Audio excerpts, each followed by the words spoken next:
This is attorney Marc Lopez. I'm with my good friend, nurse Dinn. Erin, say hello. Hey. I have known Erin for a very long time. She's a physics major at DePaul University. She interned at a really good law firm for a little while, this law firm. And she is a nurse in an intensive care unit helping extremely sick kids. And so I invited her today to talk about just the coronavirus and what we can do to help protect ourselves during this time. So I'm literally going to hand it to you. So Erin, tell us a little bit about the coronavirus. Is it like the flu? In a sense that it is a virus. The biggest difference is that it's much more deadly.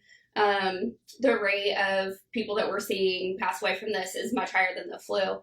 Something else that's very different that I think is very important is the flu is seasonal. So we see every year when it starts to get warm out, the flu kind of dissipates and it's no longer an issue kind of in the summer months. What's different about this is we can see kind of across the globe, it's in all different climates. It's in warm climates, cold climates, densely populated areas, not so densely populated areas.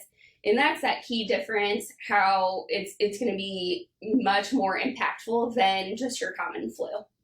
So it's serious, am I right? Yes, it is. Obviously, all the closures, I'm assuming it's serious. Mm-hmm. What are some of the best ways that anybody watching this can protect themselves against this? The best way is washing your hands. That's something that's super important. It's important from daily life, and don't forget that once all of this is over, you can wash your hands all the time, even when. So we should continue washing our hands. Yes, actually, you should continue washing your hands. It's very important that you're using soap when you're washing your hands for 20 seconds. You want to make sure that you're getting front, back, in between your fingers, get in between your nails. You can do something kind of like this, and that if you can't get to a sink, use hand sanitizer, and it should be at least 60% alcohol. Is one better than the other? Is soap and water 20 seconds better than hand sanitizer? Yeah, so soap and water is always going to be what you want to do first, and kind of using that hand sanitizer as a backup. What we say in the hospital is that you want to wash your hands at least every 10 times that you sanitize. So if you're sanitizing 10 times, after that, go get soap and water. That's going to be your best bet. Talking like a pump, clean, every 10 of those, go wash your hands. Yeah. Mm-hmm. Okay. Yep. And so washing hands, sanitizing, you can't wash your hands. What else can we do? So something else, you don't want to touch other people, and kind of keeping your distance from other people. Okay, that's a great one. Right. How far are we talking? Like, this is good. 3 feet. Okay, yeah. 3 feet. Mm-hmm. And Yep. the reason why the distance is important, can you tell us why? If you're super close to somebody and you cough or you're breathing, those droplets that are coming from you, your breath is it's wet. If you can think about it kind of like that. So this moisture that's coming from you that can get to other people and through the air that way. About 3 feet is when it starts? Mm-hmm. Yeah. Okay. I've heard some things that, are super important, not to touch your face, touch your eyes, touch your ears. Mm-hmm. How important is that? Yeah, it's really important not to touch your face, because that's how it gets transmitted from your hands into your system. It's not absorbed through your skin, right? So if you cough on your hand, right, and then you touch doorknob, and then I touch doorknob, now it's on my hands. Well, and then I rub my eyes or my nose or eat something, then that's how it gets into my body. What else can we do? If you're sick, stay at home. And that's the most important thing. If you're having symptoms, it's very important, even if you think maybe I'm not having symptoms, but my friend that I was hanging out with a couple days ago, now they're sick, or a coworker or someone that you've come in contact with that is having symptoms, it's just best for you to stay at home, and that 14-day period is kind of what is recommended by the CDC and by the World Health Organization. I am seeing random people with face masks.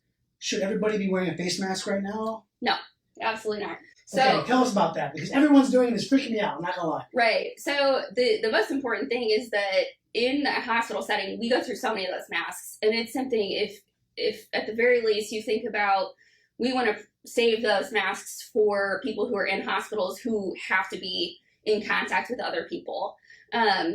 What it comes down to is that a face mask isn't going to help in the general population. So, Marc, if you're sick, stay at home. So you should not be wearing a face mask if you're sick, because you should be at home.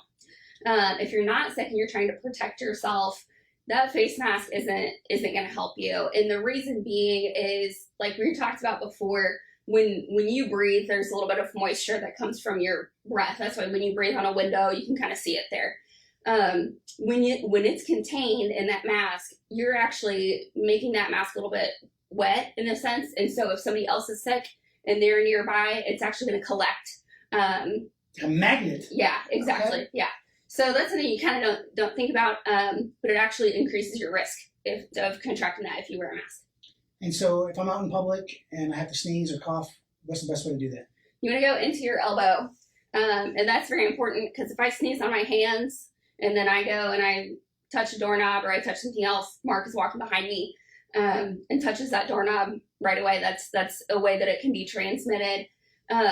When you cough into your arm, not only do you not generally touch people with the inside of your elbow, that's not usually a greeting that we do that and then we're gonna rethink the elbow touch stuff. Right. Well, and that, not so much because how many times do you touch your elbow to your face? No. Right? Like never. So that's one way to kind of slow that transmission, and that's generally good practice. If you have a cold or anything that's maybe you're not even sick at all, but if you can kind of get into the habit of coughing or sneezing into your elbow, that reduces the transmission of any sort of virus or any sort of cold or anything like that, just in general day-to-day life. And then common areas, how often should we be disinfecting and cleaning these? I mean, anytime you think about it, that's... Every time you think of it, just you can't overdo it. Right, yeah. Okay. So if you're getting, there are Lysol wipes, there are all kinds of different Clorox, whatever, you get the bottle and it says kills 99.9% of whatever, everything that's out there. So that's something that's really good to, particularly those high touch surfaces, your bathroom in your house, your kitchen table, anything like that in an office setting. Wipe down your whole office, wipe down your chair. What about spraying with Lysol? People just walking around spraying everything. I might be guilty of this as well. Right. It's not gonna. It's not something. That's not really something that you can just spray into the air. Yeah. And it's gonna kill the thing. So you want to put it on a surface.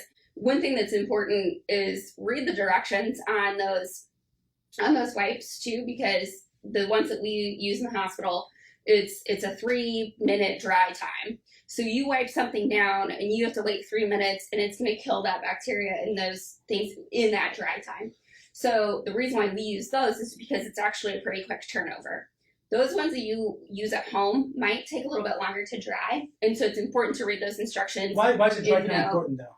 The dry time is where it kills all that bad stuff. So if it's 3 minutes or 10 minutes, during that time, it's still there. It's dying. Right. You want it to air dry. So you don't want to take a Lysol wipe or something like that and wipe it down and then follow up with a paper towel. That's not doing you any good. And I know that. Right. So, and something that I wasn't aware of before I worked in hospital as well. So make sure you're reading the directions on the back, because whatever you buy, it might be different. Okay. Any last minute takeaways for anybody watching to try to keep as safe as possible? If you can avoid touching your face, wash your hands, avoid coming in close contact with other people. Those are probably the 3 main things to help protect yourself. If you have any questions, make sure that you're going to the CDC website or the World Health Organization website to answer those questions. There have been many things that I've seen posted on Facebook that are incorrect or don't make any sense from a medical standpoint. All kinds I can't believe it. Social media would be incorrect. Right, yeah, exactly. Okay, so, my last question to you. What is the greeting that you and fellow nurses are doing? Are you touching elbows? Are you giving peace signs, thumbs up? What do you, when you see somebody? Like a wave. A wave is fine. Okay, we're instituting the wave here at the Marc Lopez Law Firm. Hello, yeah. See, wave is good. Now we're not really in a position where we're generally shaking hands with people. So that kind of practice hasn't changed for us. Just the wave, solid. Right. Okay. Yeah. If you can avoid, the elbow, I think is fine because you're generally not touching ever your face with your elbow. If there were to be some sort of passage there, but really anytime you see somebody just trying to, do a wave, kind of stay a little bit further away from them. This is not far enough, so let's do this right about there. Okay. Yeah. I really appreciate you coming here today. Thank you. Thanks for having me. you have any questions, give us a call, 317-632-3642, or better yet, check the CDC website or the World Health Organization website. Remember, always plead the fifth.